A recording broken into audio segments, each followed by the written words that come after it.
স্বামী স্ত্রীর বিচ্ছেদের পর খোরপোশ মামলায় বড় পর্যবেক্ষণ হাইকোর্টের। স্ত্রী আর্থিকভাবে স্বাবলম্বী হলে এবং স্বামীর থেকেও বেশি উপার্জন করলে খোরপোশের নির্দেশ দেওয়ার আগে বিষয়টি নিয়ে ভাবনা চিন্তা করা উচিত আদালতের, এমনটাই জানিয়েছে কর্ণাটক হাইকোর্ট। খোরপোশ মামলায় বড় নির্দেশ হাইকোর্টের।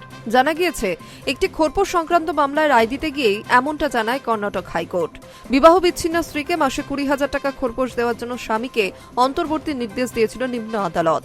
নিম্ন আদালতের নির্দেশকে চ্যালেঞ্জ জানিয়ে কর্ণাটক হাইকোর্টে আবেদন করেন স্বামী।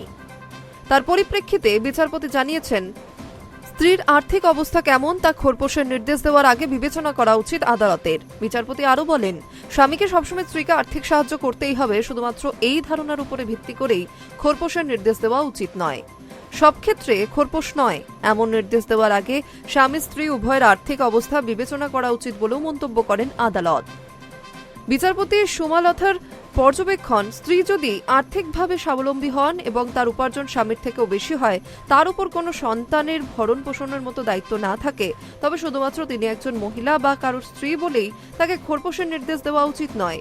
স্বামীর জীবনযাত্রার মানের খরচ স্ত্রী যদি একা না বহন করতে পারেন, তবেই খোরপোশের নির্দেশ দেওয়া উচিত বলে মন্তব্য করেন বিচারপতি।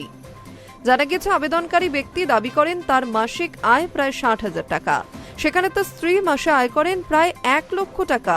পাল্টা আবেদনকারী স্ত্রী দাবি করেন বিয়ের খরচের জন্য তার প্রচুর দেনা হয়েছে, যদিও সেই সংক্রান্ত কোনো নথি প্রমাণ তিনি দেখাতে পারেননি আদালতে। এরপরেই আদালত জানায়, স্ত্রীর আর্থিক ক্ষমতা অনুযায়ী নিজের খরচ তিনি নিজেই চালাতে পারবেন। স্বামীর থেকে খোরপোশ নেওয়ার প্রয়োজন নেই। ভবিষ্যতে পরিস্থিতি বদল হলে ফের খোরপোশের আবেদন করা যাবে বলে জানিয়েছে আদালত। Hi News network.